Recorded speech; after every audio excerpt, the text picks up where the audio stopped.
ibu harus tahu ya, suamimu ada hubungan khusus sama istriku. Gitu, yang selama ini terbangun, nggak boleh ada. Tapi mereka saling seneng dan lain sebagainya, dan mereka udah rencana mau pergi ke Kalimantan. Suamimu mau meninggalkanmu, istriku mau meninggalkan aku. Ini yang saya mau selesaikan. Dan sama kamu, Mas, aku bilang ya Mas. Saya marah banget, saya marah separah-marahnya. Saya nggak tahu kemarahan saya sama Tuhan, sama orang, pokoknya saya marah waktu itu. Saya bilang, saya mau bunuh diri. Ini banyak yang orang nggak tahu ya, bahwa kalau roh perzinahan nggak diputus, itu akan terus menurun, bahkan meningkat, bahkan bisa ke keturunan loh Pak. Setiap keluarga pasti punya cerita, tetapi pastikan cerita kita menjadi berkat dan inspirasi bagi banyak orang. Bersama Tuhan, kita pasti bisa. Saya udah punya rencana, saya mau bunuh diri, saya mau bunuh dia dulu. Saya nomor 2 bunuh laki-laki itu. Yang ketiga saya bunuh anak, saya bunuh saya sendiri. Itu sudah saya rencanakan seperti ini gitu ya. Dan saya sudah doakan Pak. Gitu. Saya sudah doakan. Saya minta gini, Tuhan, saya mau bunuh diri saya bunuh istri saya. Tapi tolong diterima di sorga. Saya bilang gitu, Tuhan tolong terima ya istriku di sorga. Saya juga Tuhan terima. Laki-laki itu jangan diterima. Saya jengkel kan. Itu Pak. Lalu saya ingat Pak, tetanggaku Pak, ada yang mati bunuh diri Pak. Itu naik pohon kelapa Pak, menjatuhkan diri dari ada 10 meter. 10 meter. Loh, di kampung itu tinggi Pak. Itu kelapa itu 10 meter. Jatuh Pak, kakinya patah, ininya patah. Ada 4 hari berteriak-teriak gitu. Waduh, sakit-sakit. Saya ingat gitu, wah nggak jadi deh, cara ini kayaknya kesakitan. Tadinya mau seperti apa Pak? Motif, maaf kalau boleh tahu. Memang mau manjat kelapa juga Bapak? Oh, udah ada keinginan gitu ya, tapi saya mau selesaikan ini dulu. Gitu. Malah tetangganya. Nah, terus saya selesaikan ini, saya selesaikan laki-laki itu yang terakhir saya, gitu loh. Dengan cara manjat. Manjat saya. Lah kok itu Tuhan kasih tahu ini loh tetangga. Iya, malah tetangga. Loh, ya terus saya bilang gini, ya kalau gitu ya jangan seperti itulah Tuhan, ya kan? Nah, penderitaan itu. Oh iya, saya udah berbagai cara Pak, saya udah pikirkan. Saya mau ke Bali, saya nyebur ke laut, gitu. Itu pikiran saya loh Pak. Banyak cara ya.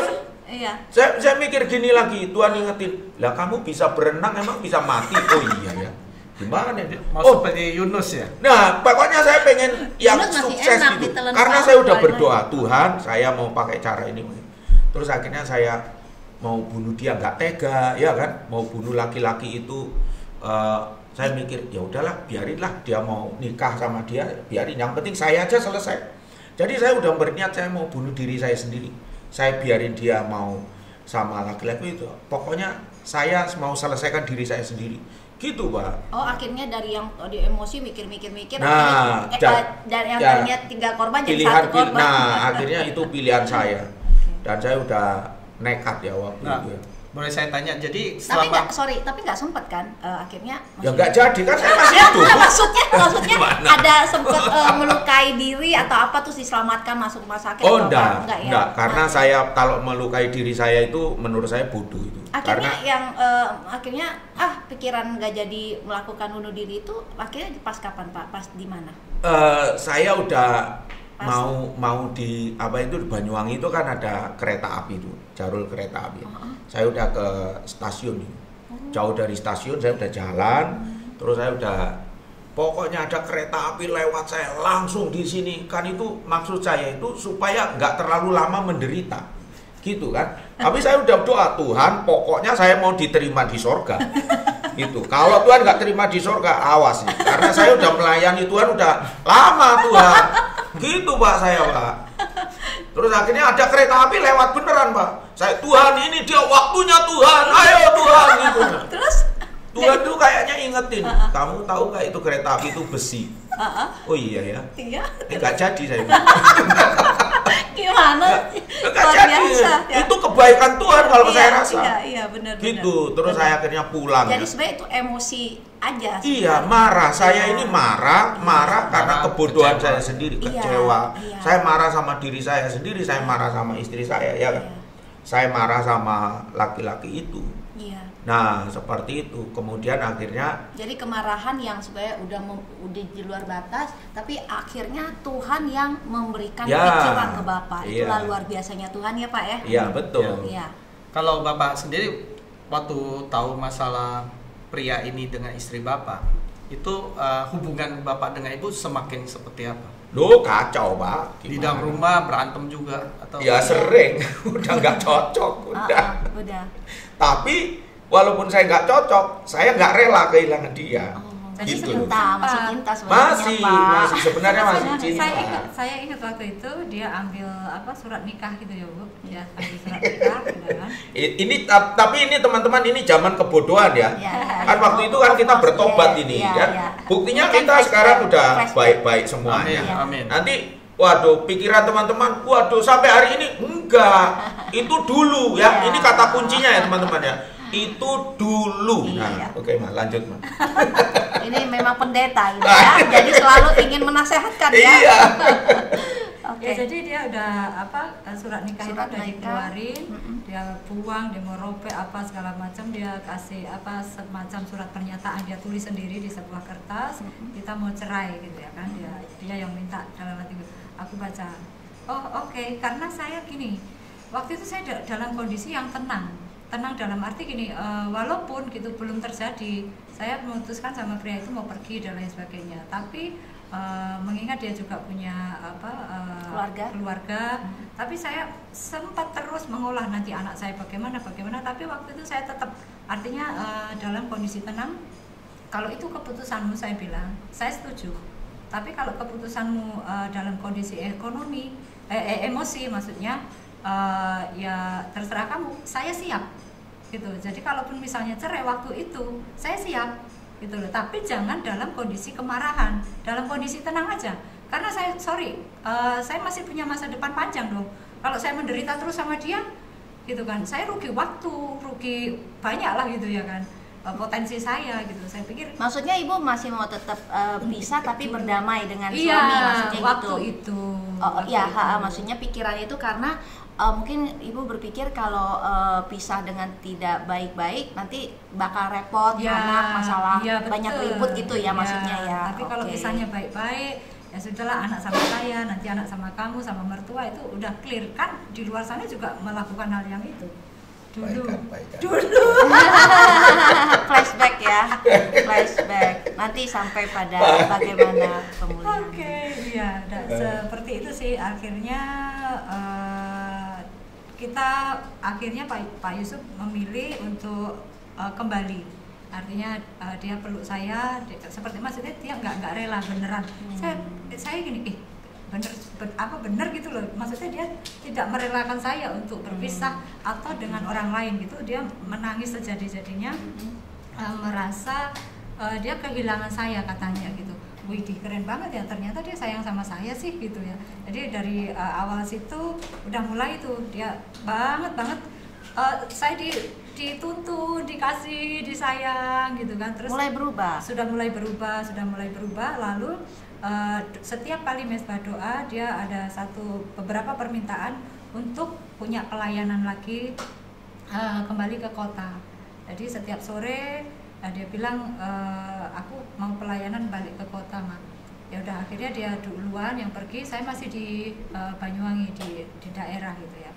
Nah, satu saat beliau sudah itu Papa udah ikut PS dulu ya? Udah duluan ya sama Pak, waktu yang lagi setelah itu baru ikut waktu lagi PS. Bapak lagi emosinya yang Ibu bilang tiba-tiba Bapak berubah, itu apa yang mendasari Bapak kok tiba-tiba bisa berubah, mengasihi, nggak marah lagi, mungkin mengampuni ya gitu? Apa yang membuat Bapak saya berubah? itu flashback ya sama kebaikan Tuhan, sama panggilan saya sebagai hamba Tuhan, bagaimana saya dipanggil Tuhan, melayani Tuhan.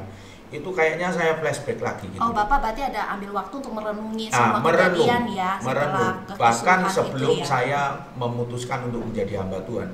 Sejak saya kecil itu saya sudah melayani sekolah minggu dan lain sebagainya gitu kan ya. Nah itu kemudian saya baca di Alkitab, bangsa Israel juga jatuh bangun gitu. Ini persis banget sama saya gitu. Nah setelah itu kemudian saya merasa bahwa masih bisa untuk dipulihkan, masih bisa untuk dibenahi gitu.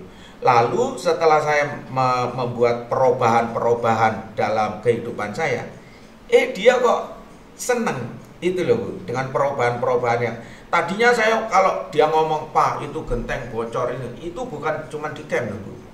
Itu sampai itu kita punya pengalaman loh. Dia ngomong apa aja saya langsung turutin. Dia ngomong apa aja saya nggak turutin Bu. Dia ngomong apa aja saya udah cuekin gitu loh. Tapi setelah saya punya perubahan, dia Pak gitu, saya peka banget gitu. Dia manggilin. Itu saya datang, kemudian dia minta apa? Minta nasi goreng atau apa? Itu saya ikutin loh. Saya sampai nyapu rumah semuanya. Saya itu nggak bisa masak Bu saya. Sampai saya itu mau masak semuanya loh. Gitu kan. Nah, dia melihat itu. Gitu, saya sama anak saya jadi halus, jadi lembut gitu kan.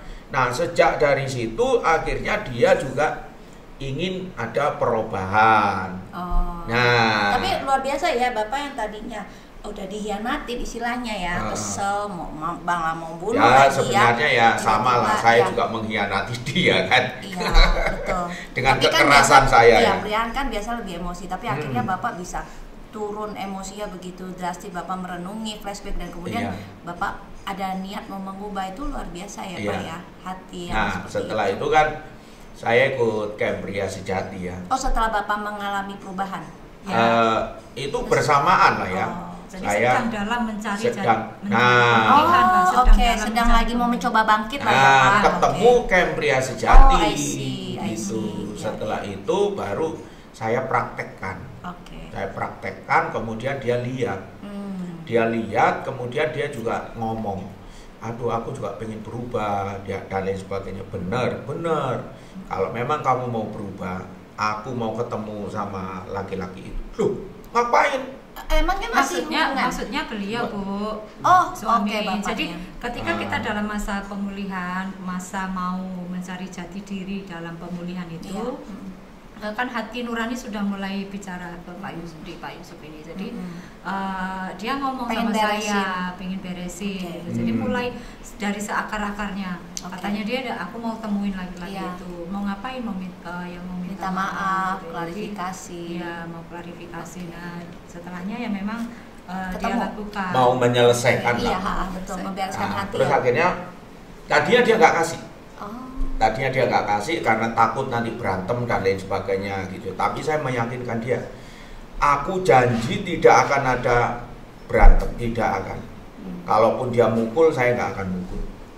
Itu janji saya ya. Nah di situ baru dia bilang ya sudah. Terus dia mau tahu, kamu di sana mau ngapain? Ya mau memaafkan dia, mau meminta maaf kepada istrinya atas namamu. Gitu itu saya jelasin Pak, supaya dia paham betul. Akhirnya bener saya ketemu sama orang itu malam-malam sekitar jam 9 apa jam 10 gitu ya. Itu sudah tidur dia Pak kali Pak. Rumahnya sudah gelap. Malam ya. Saya ketok, tok. Itu lama gitu loh baru dibuka. Yang bukain siapa? Istrinya. Oh ya, istrinya tahu nggak ya perselingkuhan? Tadinya nggak tahu. Oke. Selama ini nggak tahu jadinya ya.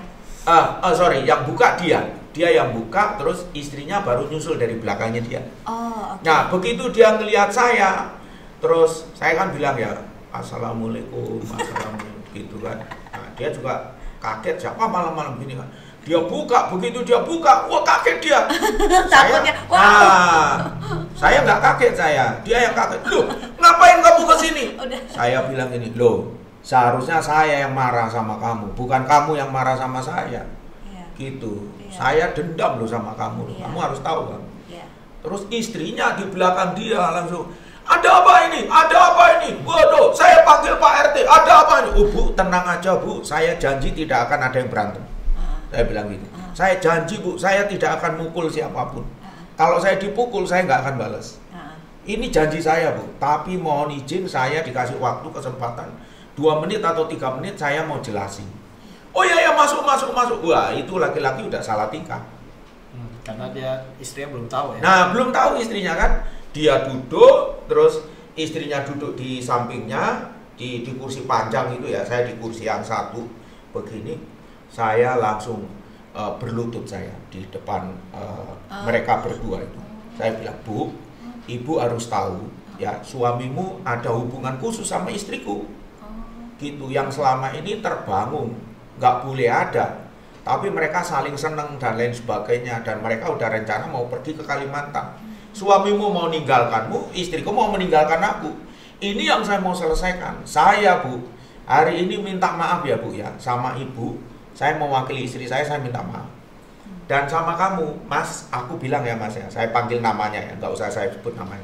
Saya panggil, Mas, aku bilang sama kamu ya, saya dendam sama kamu. Saya pernah berikhtiar mau membunuhmu. Tapi hari ini saya mengampuni kamu. Ya. Hari ini saya minta kamu putus sama istriku, karena istriku juga udah putus sama kamu. Saksinya istrimu, ya. Kamu putus sama istriku putus sama kamu. Sekarang istriku mau balik sama saya. Saya minta kamu juga baikan sama suamimu. Langsung istrinya langsung marah-marah. Bener Mas, bener dipukuli. Wah, nangis dia ya. Saya cuma bilang, Bu, mohon Bu, jangan ribut dulu Bu ya. Terserah nanti kalau saya pulang terserah. Saya bilang itu. Tapi saya bilang itu, akhirnya dia bilang, ya Pak. Saya doain, saya peluk laki-laki itu. Saya dari berlutut itu terus saya akhirnya duduk di sampingnya. Aku mengasihi kamu, ya. Jangan berbuat dosa lagi, ya. Kamu laki-laki baik, kamu kemarin itu cuman kerasukan setan. Saya bilang, saya juga kerasukan setan. Istriku juga, semuanya kita kerasukan setan. Sekarang setannya udah pergi. Saya bilang ya, kamu baik-baik ya sama istrimu ya. Kamu baik-baik, Bu, maafkan suamimu, Bu. Itu yang salah bukan suamimu. Yang salah istriku 50%, yang salah suamimu 50%. Jadi dua-duanya salah, Bu. Gitu. Sekarang kita bangun ya, Bu ya. Saya mau membangun dengan istriku. Pak, saya minta kamu bangun dengan istrimu ya Pak ya. Saya mau doain Bapak. Saya doain, nangis ya Pak Edi. Dia nangis, istrinya itu nangis sejadi-jadinya gitu. Saya minta itu laki-laki, Pak, kamu ngomong minta maaf Pak sama istrimu. Dia ngomong minta maaf, aku ya Bu ya, aku minta maaf. Iya. Gitu. Habis itu saya pulang. Saya nggak tahu apa yang terjadi setelah itu. Gitu. Ya setelah itu saya ketemu dia ya sesekali gitu ya. Saya lihat dia ada di toko gitu kan. Kita masih sering pulang ke kampung, Bu. Kan dia ada di kampung. Mereka sampai sekarang masih oke-oke dengan suami istri ya? Nggak tahu. Oke. Gitu. Mudah-mudahan, tapi yang penting kan ya, kita sudah beres dulu. Yang penting kan dia sudah beres nih. Ya, betul. Karena kami juga sudah beres kan. Dan saya percaya kuasa doa yang Amin, doakan. Istilahnya ya ribut-ribut pasti mungkin ya, ada, tapi mencegah hal-hal yang lebih ekstrim lagi. Iya. Bapak udah putuskan lah. Udah putuskan itu, karena saya nggak mau, itu kan ikatan. Betul Pak, betul. Ikatan. Ini banyak yang orang nggak tahu ya, bahwa kalau roh perzinahan nggak diputus itu akan terus menurun, bahkan meningkat, bahkan bisa ke keturunan loh Pak. Gitu. Nah ini yang mungkin penonton nggak tahu ya. Nah apa yang dilakukan Bapak ini luar biasa ya, karena nggak semua orang bisa melakukan itu sih Pak. Luar betul biasa. Itu butuh kasih karunia itu. Saya juga heran ya setelah itu terjadi. Kok saya punya kemampuan melakukan itu? Itu saya sendiri juga heran Pak ini. Gitu, dan itu kan saya juga saksikan udah di camp juga, saya udah sampaikan gitu ya. Nah saya aja heran, kok kenapa saya ada keberanian melakukan itu. Jadi yang saya pikir itu gini, ini kalau bukan Tuhan nggak mungkin. Gitu, dan sejak saat itu ya saya sama istri hubungan semakin indah. Gitu, makanya saya menemukan satu garis merahnya itu, bahwa kita menikah itu yang pertama bulan madu, yang kedua konflik, ya kan? Konflik itu bisa jadi karena ada orang ketiga, ada karena masalah anak, ekonomi, masalah ekonomi. Itu konflik pasti ada. Nah, konflik itu titik kritis, Bu. Saya temukan itu konflik itu titik kritis. Kita mau bertumbuh atau kita mau hancur. Yes. Nah, kalau kita ketemu nilai-nilai bersama, ya. Sampai sekarang saya diberkati loh dengan pelayanan istri saya loh. Kenapa? Dia ini sekarang waduh udah jauh beda, Pak. Nanti gitu. Ibu mulai ceritakan pelayanannya. Dia untuk keluarga aja ya, untuk keluarga aja. Saya ini saya lah yang egois ya. Kalau saya sama dia ini hubungan intim juga saya yang egois, gitu kan. Jarang dia yang minta, jarang. Saya duluan yang minta ya kan, saya nyongsor terus gitu. Padahal bukannya Bapak minta pendetalin loh ini loh. Oh iya. Egois loh. Minta boleh, kalau nggak dikasih nggak boleh maksa. Iya. Masalahnya maksa ya Bapak ya. Tapi sekarang ini Oke. dia yang menawarkan duluan. Papa mau sekarang apa nanti malam? Wah. Jadi tapi setelahnya itu ya, setelah pemulihan yang Pak Yusuf Dengan orang itu. dengan orang tersebut itu kan, kita kembali sedang dalam mencari jati diri pemulihan, kita hijrahlah dari kampung itu kembali ke daerah kota di Bekasi khususnya. Jadi Pak Yusuf duluan, nah saya belakangan. Nah ternyata tantangannya tidak hanya sejauh itu selesai ya, setelah yang tantangan pertama tadi kita membangun pelayanan kembali, merintis di Bekasi itu ternyata nggak mudah juga. Itu kembali lagi ekonomi, lagi-lagi ekonomi. Karena apa? Pak Yusuf sudah kuat dalam prinsip ya, kebenaran Tuhan udah mulai kembali kuat. Nah ini kembali tantangan lagi, ekonomi gitu ya. Dia sedang dalam mencari pemulihan jati diri dengan di PS dengan nilai-nilainya. Nah sedangkan saya juga sedang mencari sih gitu, tapi nggak tahu bagaimana ya. Akhirnya dengan pergumulan-pergumulan hebat yang kami pindah dari Bekasi, dari Banyuwangi ke Bekasi itu dengan satu koper, dua koper, satu kompor Bu, sama anak gitu. Kompor nggak lupa ya. Jadi tidur paling benar-benar di kontrakan yang paling sangat amat. Kita tidur pakai kardus Pak kita Pak. Maaf, dari Banyuwangi kan semuanya udah beres, udah apa maksudnya iya, tuh udah. terokomodir semua, Iya. nyaman. Gereja Tiba-tiba saya ya Bu ya, harus ini pindah maafin dengan saya, kondisi dipotong. kayak gitu ya. Gereja saya Iya. itu kan milik pribadi. Maaf ya, ini gereja ini tanah milik pribadi. Itu pemberian orang tua. Saya hibahkan sama orang Pak. Serius Bu.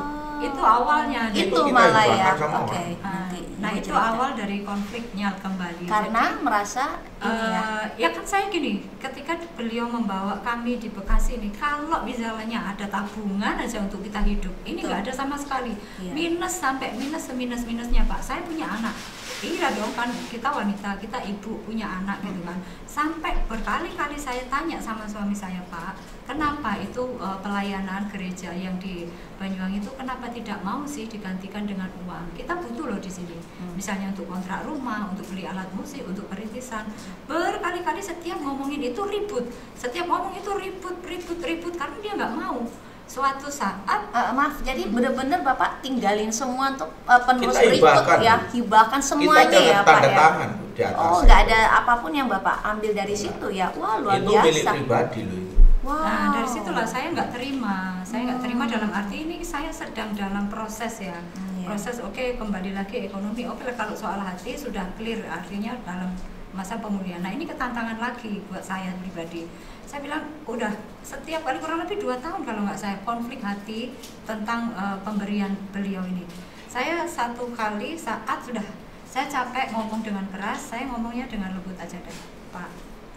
Kenapa sih Papa itu kok memberikan itu free ke hamba Tuhan ini? Sebenarnya apa sih yang melatar belakangimu gitu? Karena udah capek Bu, setiap kali berantem, udah deh saya ngomong dengan lembut aja. Tahu nggak apa jawaban beliau? Apa tuh?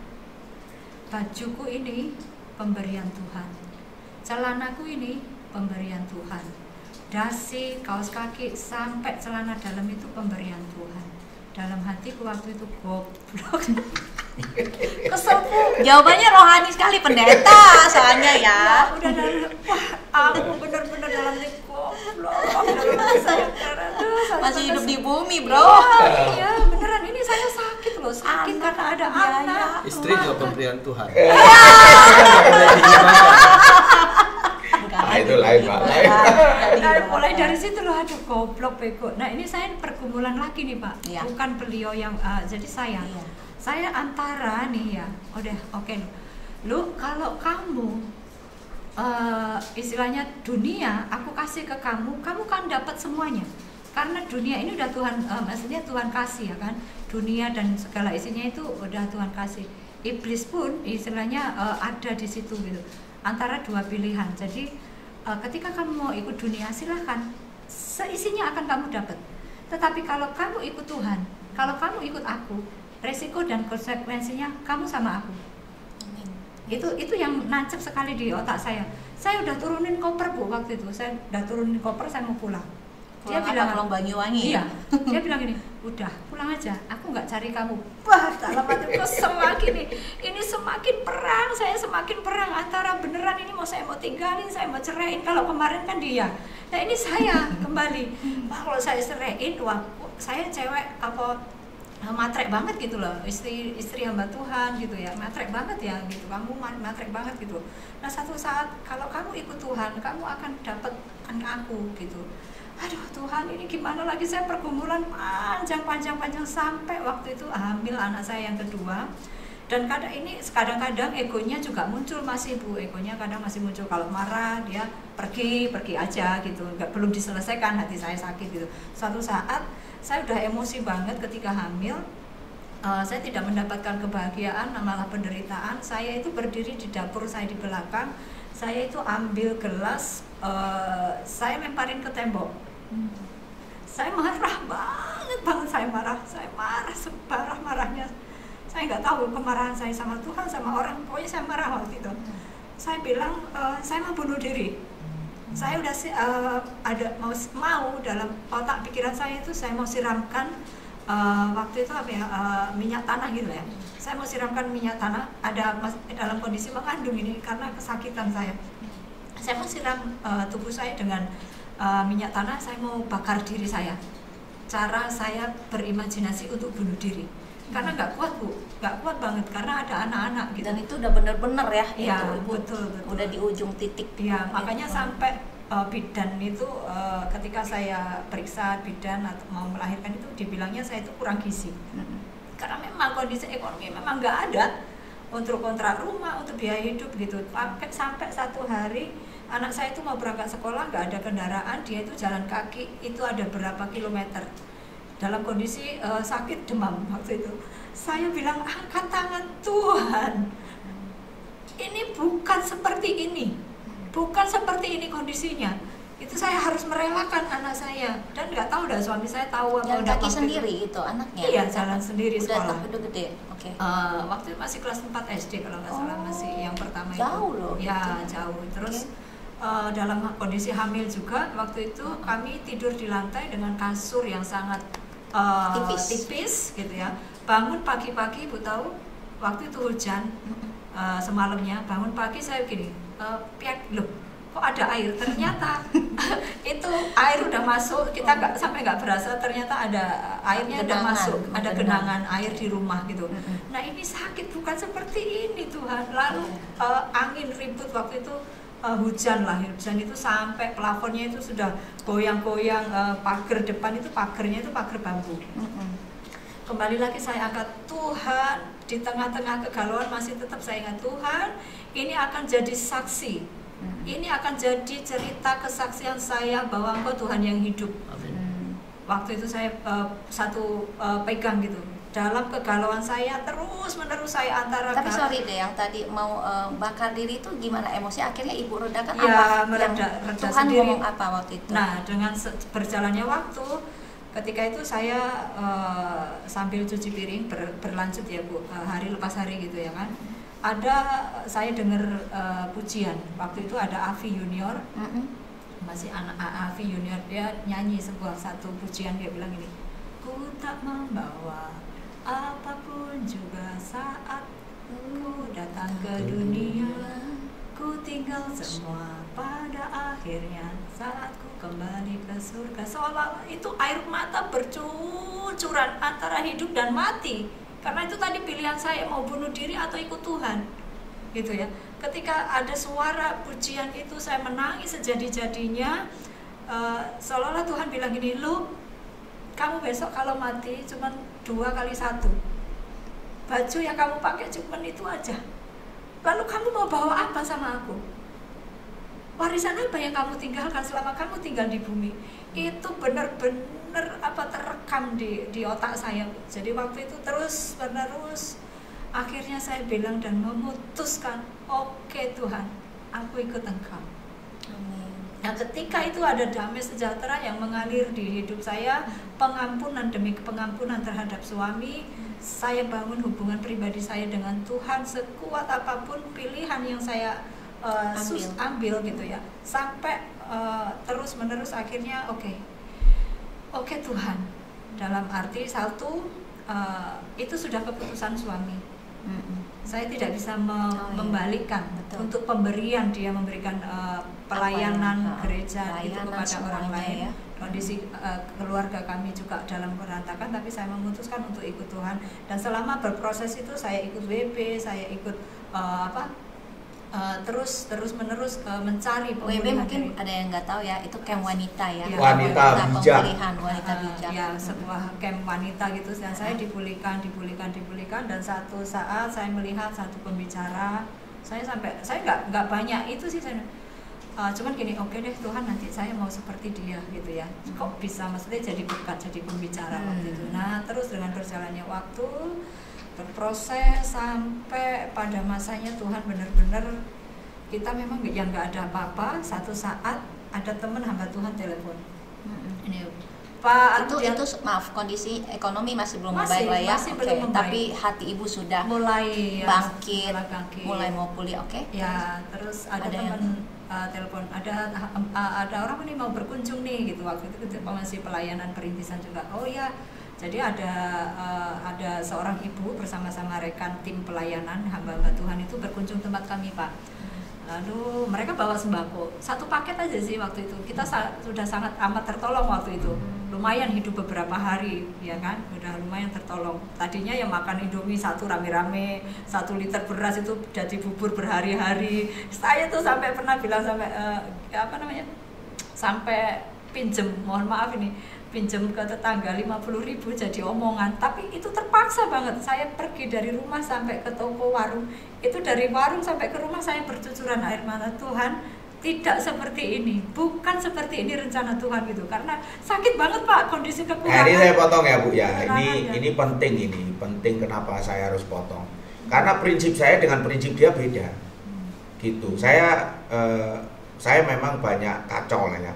Tapi soal prinsip saya kuat. Saya lebih baik mati daripada pinjem-pinjem. Itu prinsip saya. Saya lebih baik mati daripada ngutang. 2 hal ini. Itu saya praktekin, Bu, Pak. Saya kalau nggak ada makanan di rumah, lebih baik mati deh. Kalau istri saya masih rela pinjem sini, pinjem sana. Tapi nggak banyak, nggak ya, sana sini. Tunggu ya, Maya, jangan dipotong ya.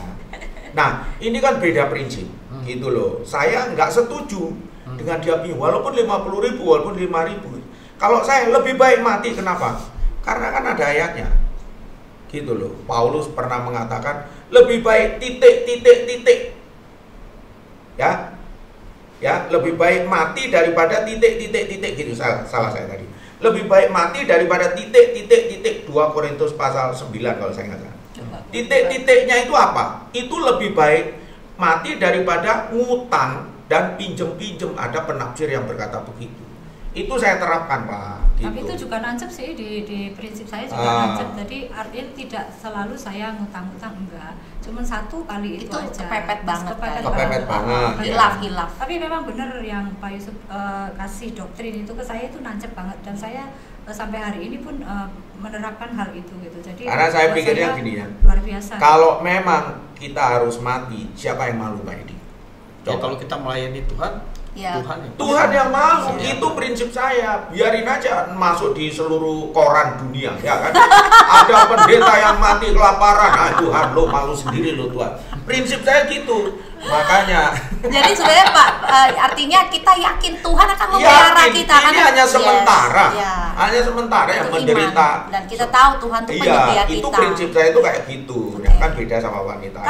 Tapi bener loh, artinya ketika menghidupi itu setelah ada hamba Tuhan satu, mereka tadi datang, ternyata mereka itu nggak sekali datang, mereka melihat kondisi situasi rumah kami, dan kami tidak bicara apapun juga, kekurangan kami juga tidak berbicara kepada mereka yang minta nomor telepon Bapak waktu itu ya kan. Nah mereka akhirnya ketika dia sudah dapat nomor telepon saya juga nggak tahu. Pak Yusuf waktu itu ada camp juga pemulihan gitu. Ada seorang ibu lagi datang hari itu gitu, kembali datang orang yang sama gitu. Bu, dia kembali lagi ke rumah saya, kita ngobrol nih. Nah dia bawa apa Bu? Bawa sembako itu 1 rumah penuh dia bawa sembako, dia bawa kasur, dia bawa koper isinya baju-baju. Rumah saya itu penuh dengan berkat. Dalam hati saya, ih keren banget Tuhan ya. Saya nggak minta loh. Dia yang tahu memang tempat kami itu. Nah, Pak Yusuf nggak tahu. Kalau nggak salah habis itu berapa harinya datang lagi beliau datang lagi, Pak Yusuf juga pas lagi nggak di rumah. Terus dia bilang gini, Bu, saya bawa sesuatu buat ibu. Apa itu? Ayo ke sini. Jadi setelah beliau masuk, terus saya diajak keluar lagi di depan pintu rumah saya, ditengokin, apa Bu gitu ya. Itu apa Bu? Iya, itu ada motor itu buat pelayanan Bapak dan Ibu. Yang mana sih gitu. Saya keluar, terus tolong diturunin kan sama sopirnya, diturunin. Iya ya, dia bawa motor waktu itu ya motor second memang, tapi buat saya itu udah luar biasa. Katanya Bapak dan Ibu perlu untuk pelayanan, jadi ini saya kasih buat Ibu. STNK-nya ini kuncinya, BPKB-nya nanti menyusul. Setelahnya saya sambil nggak percaya gitu, setelah Ibu itu nanti saya kesini lagi ya Bu untuk memberikan BPKB motornya.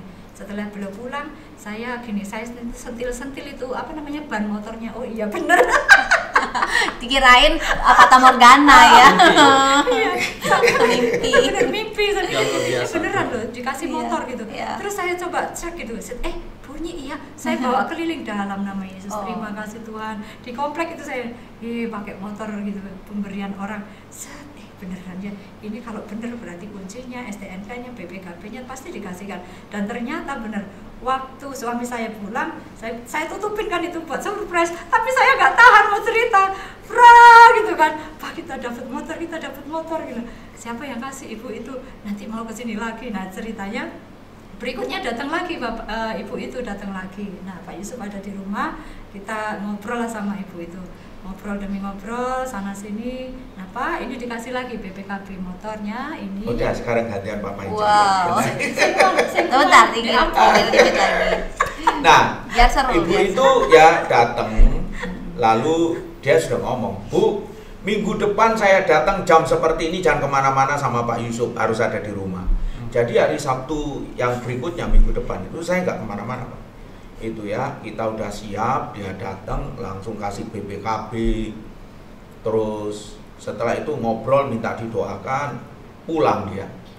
Ya Pak, saya pulang ya Pak. Ya Bu, terima kasih Bu, terima kasih. Sampai di mobil dia udah jalan, mundur lagi mobilnya. Loh, ngapain lagi mundur? Ya kan? Turun dia. Pak, sini Pak. Ya Bu, ada yang lupa. Oh ya ya. Saya cepat datang di mobilnya. Dia ngitung uang Pak. Ini ada titipan dari anak saya. 1, 2, 3 gitu kan. Saya berdoa, terus Tuhan.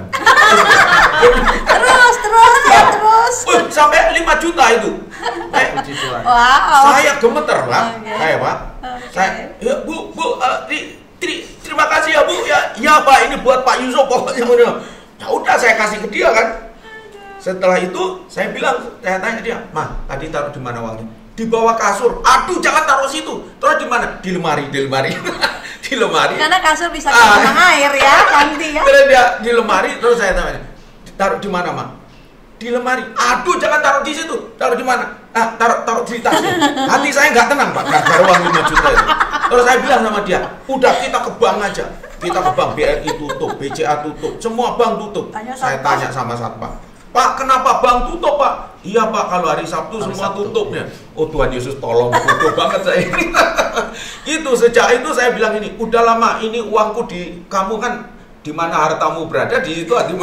Mama peganglah, udah saya tidur tenang Pak. Harus senangnya kita ke bank. Itulah Takut terikat dengan mama Bapak ya jadi. Emang kita ini orang kampung Pak. Iya. Orang Jadi kampung, belum pernah pegang uang segitu belum banyak ya pernah. langsung. Iya. Kalau ngelihat Panik udah, jadinya. tapi ini punya sendiri Pak. Iya. Belum pernah Pak saya punya Uang dikasih kaget kata orang, sendiri, uang ya kaget kan? Pak, uang kaget. Nah setelah itu hari Seninnya lah baru kita ke bank, dan dari situlah awal. Tapi sejak saat itu ya kita ngalamin gini Pak Edi. Berkat itu ngikutin. Sejak saya dipulihkan keluarga saya, ya pelayanan dipulihkan, terus berkat mengikuti sampai hari ini Pak. Sejak itu ya, Sejak hari saat ya. itu. Coba kalau dari Ibu gimana dari sejak itu? Ya artinya setelah uang 5 juta kita taruhkan di bank itu pakai nomor rekening sampai hari ini, nomor rekeningnya nggak berubah-ubah. Jadi kalau Bapak Ibu mau transfer, nomor rekening masih sama dengan yang dulu. promosi ya. Canda. Akhirnya ya teruslah kita berdoa, ini menjadi satu sumber yang Tuhan. Intinya gini ya Pak Edi ya, kami ini sekarang ini ingin menjadi berkat. Ya sejak dari situ Pak, saya punya panggilan untuk pelayanan keluarga itu kuat Pak. Jadi sekarang pelayanan kita ini penggembalaan, ya, sama pelayanan keluarga. Jadi penggembalaan saya pernah menggembalakan di Bekasi Utara, pernah. Kemudian di Pamulang, pernah Pak, di Pamulang. Terus sekarang kita buka lagi di Bekasi depan terminal ya, JKI Keluarga Kristus, itu saya gembalanya. Ya kalau teman-teman mau datang boleh jam 2 siang. Ya, JKI Keluarga Kristus di depan. Pokoknya nanti bisa hubungi saya, telepon kalau bingung nanti. Pokoknya pas di depan terminal itu tanya orang lah di situ ya. Terminal apa Pak? Terminal Bekasi. Oh, okay. Terminal Itu. Bekasi. Untuk pelayanan keluarga. Bukan, ya. itu gereja Bu. Oh, sorry. Gereja. Jadi kita memang pinjam tempat punya teman. Jadi kita menumpang ibadahnya. Jadi dari sejak itu mulai pemulihan ekonomi dan untuk Ya. keuangan gereja Ya. dan pribadi pun udah lancar, udah aman lah ya. Sampai istilahnya sekarang ya. kita pelayanan itu Pak ya. Saya pelayanan ke Jawa Tengah keluarga. Seminar, KKR. Dulu kita punya tim Pak. Punya tim yang saya sering bawa tuh ke Jawa Tengah, terus ke Lampung, terus di BSD dan lain-lain. Pelayanan keluarga. Jadi saya tawarkan sama teman-teman saya memang yang menawarkan diri saya. Kamu mau nggak pelayanan keluarga? Saya yang pembicara. Jadi caranya gimana? Kalau nggak Sabtu, Minggu.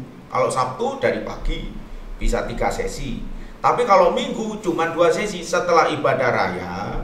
Kamu kasih makan jemaatmu, nanti saya yang khotbah. Sesi 1 itu saya sampaikan materi, sesi 2 tanya jawab. Kamu nggak usah kasih saya PK. Yang penting kamu kasih makan jemaatmu. Kalau kurang saya tambahin. Nah kayak gitu Pak. Itu udah jalan berulang-ulang Pak. Gitu. Nah saya punya pelayanan keluarga. Makanya saya di Pria Sejati juga aktif sampai hari ini. Istri saya di WP udah di. Ya semua oleh karena anugerah Tuhan lah. Amin.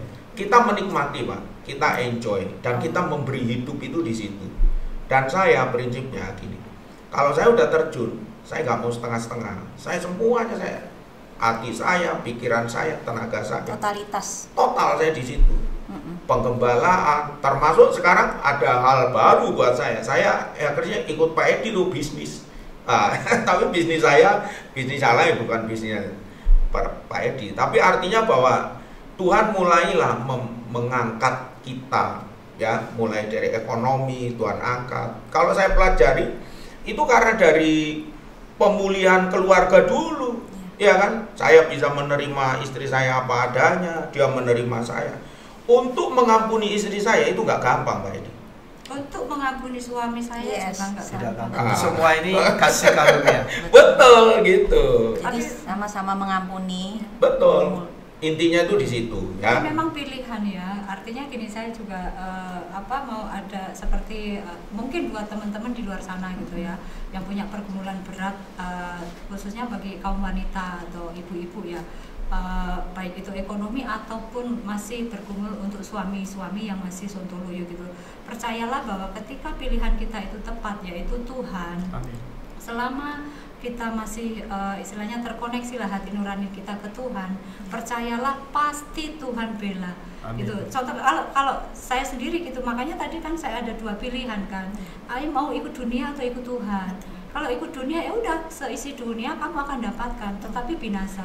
Tetapi kalau kamu mau ikut atau pilih Tuhan dengan jalan-jalannya Tuhan, kekekalan hidup itu akan terjamin dalam hidup kita. Jadi seperti itu. Sekarang gini Pak. Sekarang dari Bapak buat pria-pria di sana itu Iya. yang lagi bergumul. Ya gini teman-teman ya, teman-teman kalau punya masalah keluarga, jangan sendirian teman-teman ya.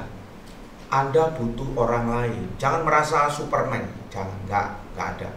Orang yang merasa diri hebat, yang merasa diri kayak Superman, justru dia akan jatuhnya sakit banget. Gitu ya, hubungi saya boleh, hubungi Pak Edi boleh. Saya udah mengkonseling orang yang masalah keluarga bermacam-macam, kita udah pengalaman karena saya gembala ya, saya hamba Tuhan dan saya jadi hamba Tuhan udah 33 tahun ya. Walaupun di awal itu tadi kita udah cerita ya, kita hancur lah, keluarga kita ini hancur. Tapi setelah mengalami pemulihan, Tuhan kasih kepada kita pelayanan keluarga. Nah, saran saya teman-teman kalau ada masalah ya, Anda bukan orang pertama yang punya masalah. Sejak di Taman Eden juga sudah ada masalah. Ya, Adam dan Hawa itu sudah punya masalah. Masalahnya adalah Anda mau nggak diselesaikan, dibereskan, gitu ya. Saya ngambil tanggung jawab. Saya sama istri saya ngambil tanggung jawab. Kenapa? Karena kesalahan istri saya berani ngomong sama keluarga itu. Saya mewakili istri saya, Bu. Saya minta maaf. Saya berlutut, Bu. Saya jabat tangan istrinya itu, orang itu. Saya mewakili istri saya, Bu. Saya minta maaf. Dan saya menyatakan hari ini suamimu dengan istriku putus hubungan, ya. Lalu saya sama suaminya bukan saya berlutut, tapi saya peluk dia, saya duduk di sampingnya. Saya bilang, Pak, saya mengasihi kamu, ya. Saya walaupun saya dendam sama kamu, tapi itu dulu. Tuhan merubah saya, dendam saya ini menjadi mengasihi. Saya mengasihimu tanpa syarat. Kenapa? Karena Tuhan juga mengasihi saya tanpa syarat. Itu. Nah, makanya akhirnya saya suruh dia minta maaf sama dia. Untung dia mau. Waktu itu dia mau. Kalau enggak, saya nggak tahu, Pak. Itu cerita bisa berubah, Pak, ya. Dia mau, lalu saya doakan. Tangannya saya taruh di tangan istrinya begini, saya doakan. Tuhan tolong selamatkan keluarga ini. Ya, padahal itu bukan anak Tuhan, Bu. Bukan anak Tuhan, Bu. Gitu. Untung ya, itu semua Tuhan baik lah, Tuhan baik. Saya setelah pulang dari situ, Bu, ya, itu saya sepertinya seperti seorang jenderal yang menang perang. Gitu. Saya sukacita, saya lega, saya gitu. Dan saya pulang, ya, ngelihat istri saya itu wajahnya itu berubah. Gitu ya. Sebenarnya wajahnya sama, yang berubah hati saya, kan gitu kan. Kok tambah cantik, kok tambah baik, kok saya tambah sayang, gitu. Gitu. Dan jadi hati udah beres ya? Wah, betul, Pak. Dan justru saya setelah diputuskan roh perzinahan nah, itu, selubung itu. mata Bapak dibuka Tuhan dan Betul. melihat yang sebenarnya dari Tuhan. Terus saya berulang-ulang ngomong sama dia, Ma, tolong kasih kesempatan aku, ya. Sekali lagi aku tolong kasih kesempatan. Gitu. Aku pengen memperbaiki diri, aku pengen jadi imam yang baik, aku mau jadi suami yang baik. Itu dia tadinya juga pret gitu kan. Ya, saya sih maklum ya, tapi saya terus konsisten menunjukkan perubahan. Betul ya. itu, Bu. Ya, saya tidak pantang menyerah lah. Betul ya. Dia menerima saya apa adanya, saya menerima dia apa adanya. Tidak saya menuntut. Betul, Pak. Itu intinya di situ. Kemudian saya mendapati ya. Sekarang saya juga pesenin sama teman-teman ya. Kalau Anda punya anak ya yang sudah mulai pacaran, itu harus dikonseling, Pak. Saya dulu ini nggak dikonseling. Saya pendeta tapi saya ngaku kita menikah nggak dikonseling. Nah, itu keliru ya. Harus dikonseling. Konseling pranikah itu penting, Pak Edi. Penting. Nah, itu kenapa? Karena di situ itu orang akan diarahkan.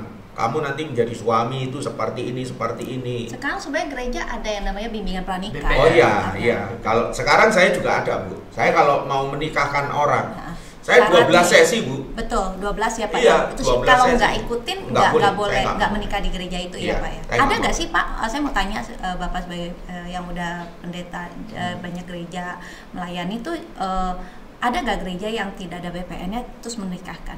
Ada. Oh, ada ya. Ada ya Banyak sampai nggak hari ini. atau Oh ya, sebenarnya banyak juga. Banyak juga ya. Gereja Banyak. kecil biasanya. Padahal gereja. seharusnya harus ada Harusnya sih. harus ada. Nah, itu kan karena apa ya, Bu ya? Karena kalau programnya ada. Karena masalahnya gini loh, Bu. Orang itu kadang-kadang minta menikah Dadakan. udah hamil duluan. Dadakan. Gitu ya, minta cepet gitu. Mau pergi ke luar negeri, nanti di luar nanti daripada kumpul kebo, akhirnya udahlah dinikahkan dulu, akhirnya nggak dikonseling. Konselingnya paling 2 jam, ya kan? Mana mateng, Pak? Nggak mungkin mateng, Pak. Ya walaupun konseling apapun, kita selalu harus jaga hidup kita dengan Betul. dekat dengan Tuhan. Betul. Nah, sekarang yang sedang kita praktekkan, Pak, di dalam keluarga, Pak ya, bahwa untuk menjadi imam itu nggak gampang loh, Pak. Ya kan, saya menjadi imam untuk istri saya dan menjadi imam untuk anak-anak saya. Itu saya menanamkan nilai untuk anak-anak saya. Itu juga harus praktek. Nah, satu kali waktu saya itu tiap hari ngomong sama anak saya gini, kamu anak baik, anak cantik, anak yang datang dari surga, pemimpin di masa depan. Sejak dia kecil, Bu. Dari dia belum bisa ngomong sampai dia sekolah SD, saya ngomong tiap hari dalam doa, dan kalau dia mau ada kesempatan, saya, ayo sini anak baik, anak cantik, kamu pemimpin ya. Nah, kamu datang dari surga, anak Allah yang maha tinggi. Nah, satu kali waktu anak saya yang nomor 2 itu sekitar umur 5 tahun lah ya. Dia main sama temannya. Sore-sore terus ada tetangga yang iseng, anak jelek, anak nakal, pulang sana ya. Kamu anak nakal, anak jelek." Langsung protes, Bu, anak saya. "Enak aja bilang saya anak jelek, anak nakal. Emangnya kamu anak apa? Aku kan anak baik, anak hebat, anak cantik, anak yang datang dari surga, calon pemimpin di masa depan." Tetangga saya itu bengong, Bu. Siapa yang ngomong? Papaku. Nah. Luar biasa. Amin, luar biasa. Jadi itu kan tanaman, Dahsyat. Pak. Betul. Ya. Tapi walaupun gitu kita walau sampai sekarang ya sebenarnya ada konflik-konflik kecil gitu toh. Biasa.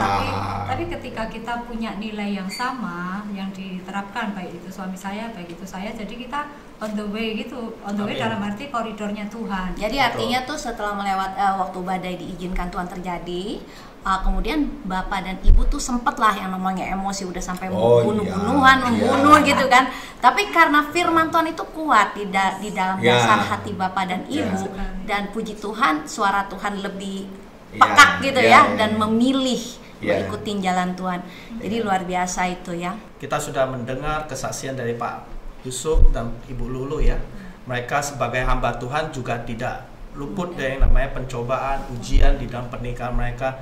Tetapi ketika mereka menjalani proses, mereka belajar kedewasaan iman.